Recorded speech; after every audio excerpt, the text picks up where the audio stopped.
In this video, I'll tell you everything you need to know in order to live off of dividends, and you'll also find out just how much money you need to invest in order for dividends to fully cover your living expenses.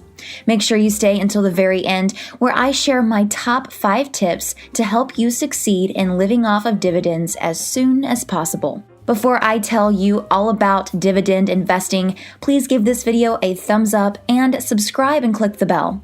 That way, you'll be the first to see my next money-making video. What are dividends? When a company makes money, they have 2 choices. They can distribute that money in the form of dividends to shareholders, or the company can reinvest the money back into the business in hopes to grow and expand. You'll find that many companies choose to do both. The company can decide to give a small portion of profits to pay dividends to shareholders, and then the majority of the money can be reinvested to grow the business. Shareholders also have 2 options. They can either reinvest their money back into the company and buy more shares, or they can take the dividends as cash. However, if you're someone who is trying to live off of your dividends, you'll probably want to take the cash payment so you can pay your bills and live off of your money. This way, you won't need a job to pay for your living expenses. What it means to live off dividends. A better alternative to withdrawing money from your investment balance to cover living expenses in retirement is to live off dividends and passive income streams. If you're able to live on dividends and your investment's value never drops, you can live on dividends forever. You'll be able to preserve your investment's capital as long as your living expenses are lower than the amount you receive in dividends.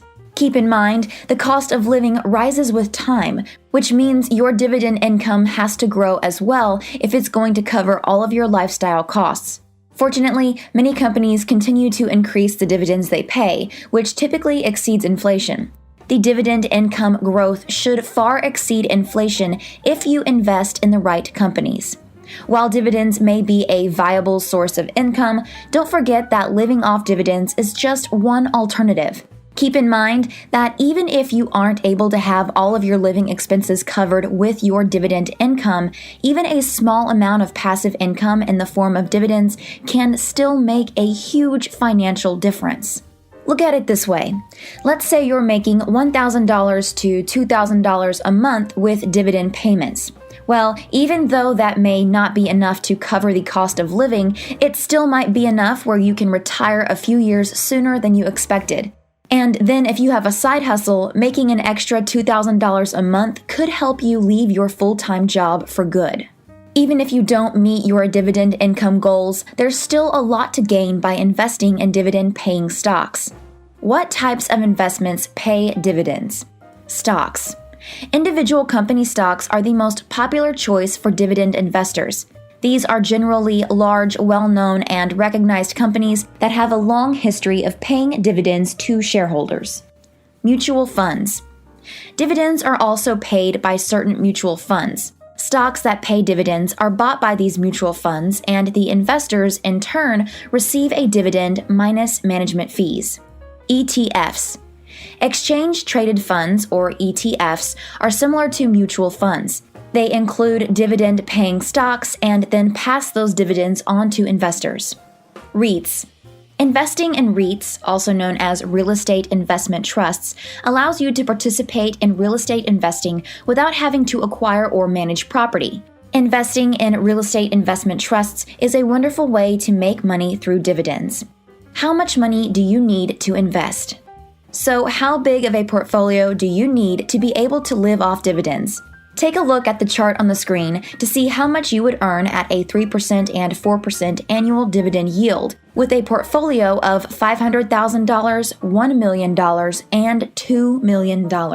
As you can see, the earnings from a portfolio of $500,000 do not cover the living expenses for most people, but they may go a long way toward giving you financial freedom. To fully cover living expenses with dividend income, the average person would need to amass a portfolio of at least $1 million. A $2 million portfolio would provide a reasonable standard of living for most people. An example of living off dividends. Now, let's see what this might look like in action. The average household annual income in the United States is said to be around $66,000. Furthermore, households on average spend about 25% less in retirement than they did while working. This is usually taken into consideration during retirement planning. Using the previous information, let's use $50,000 in annual income as a target for determining how much money will be enough to cover living costs in retirement. Of course, this number may differ depending on the person, but it's a good place to start. You would need a portfolio of $1.25 million with an average dividend yield of 4% if you wanted to have $50,000 in yearly dividend income. However, if you're receiving Social Security, your portfolio could be even smaller. The typical Social Security benefit is about $17,000 annually.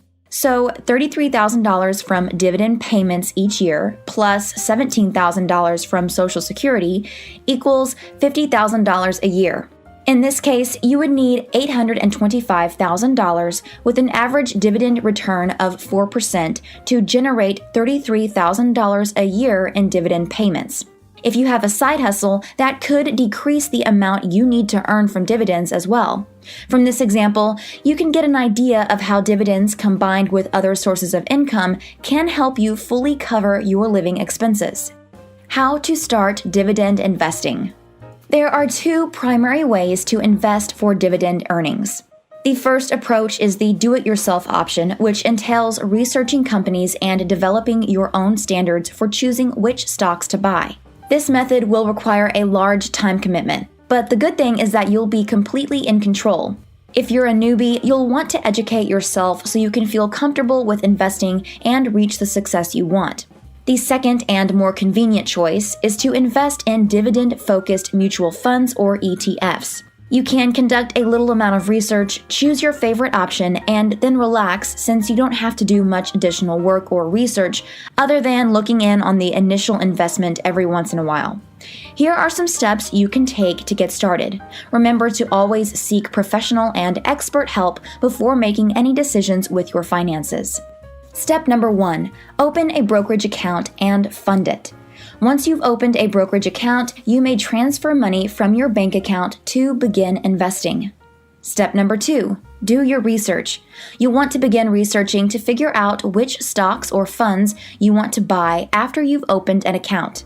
Step number 3, purchase stocks and funds that meet your guidelines.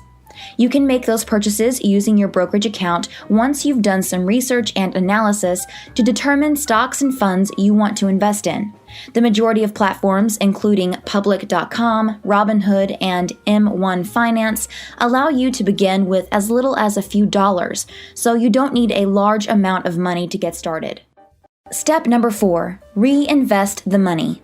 This is perhaps the most important part of the entire process. You want to reinvest the dividends for as long as you can in order to acquire more shares. Reinvesting helps you progress quicker by allowing you to use your dividends to acquire additional shares that produce more dividends, and the cycle continues. Don't accept the dividends in cash until you need them, and delay doing this for as long as possible. Step number 5, keep on adding to your investments. It takes a large portfolio to reach the point where you can live on dividends. And in order to do so, you'll need to continue to add to your investments frequently. A specific goal of how much money you want to contribute each month should be included in your investment plan. Include these monthly contributions in your budget along with your other monthly expenses. Make investing this money each month a necessity, and you'll be seeing your portfolio grow faster and faster. Step number 6, stop reinvesting and live off the dividends. Once you've made enough in dividends to cover your living costs, you can stop reinvesting and tap into that dividend income stream to pay your bills. However, if you can keep on reinvesting for an even longer period of time, that's wonderful too. But remember, the ultimate goal of this strategy is to get a cash payment. Before I move on to my top 5 tips to help you succeed in living off of dividends, please give this video a thumbs up and subscribe and click the bell. That way, you'll be the first to see my next money-making video. Also, type the word yes down below if you're going to start working your way toward living completely off of dividends. Tips to help you succeed. If your goal is to live off of dividends, here are a few tips to keep in mind that can help you succeed. Number 1, get rid of debt. If you pay off your debt, your monthly living costs will be lower. This, in turn, will lower the amount of money required to live on dividends. This will also help you stay away from high interest rates on personal loans and credit cards. Paying off your debt should be a top priority. Number 2, set spending limits. Most people don't even know how much money they need to cover their monthly and yearly living costs. Please don't fall into this category. It's important that you have a spending limit so your expenses won't get out of hand. Having a spending limit will also give you an idea of how much money you need to earn from dividends. For instance, if your yearly spending limit is set at $50,000, then you know exactly how much money you'll have to take home from dividends each year to cover that cost. Number 3, start investing early. The best time to start investing is right now. Your chances of success are a lot higher if you have more time to invest. It's never too early to start, so start as soon as you can. Number 4, be consistent. In addition to starting early, you also want to continue to save and add to your investments. Be consistent by saving and adding money to your investments each and every month. You'll be on your way to living off of dividends if you stay consistent and have a long-term approach. Number 5, increase your income. Increasing your income is one of the most important things you can do to help your investing performance. You'll be able to make more frequent contributions and invest more money. There are lots of ways to increase your earnings. I have a lot of videos on this channel that can give you some ideas, but for now, here are a few ways to increase your income. Get a promotion at your job. Get a raise where you are currently working. Work overtime. Start working at a higher paying job. And finally, start a side hustle. Starting a side hustle is my favorite way to make more money. I think one of the best side hustles to start is an online business. You can reach a massive amount of people and the earning potential is virtually unlimited. If you're interested in starting an online business to increase your income, click the video on the screen. Here, I'll tell you how to start an online business so you can make more money as soon as possible.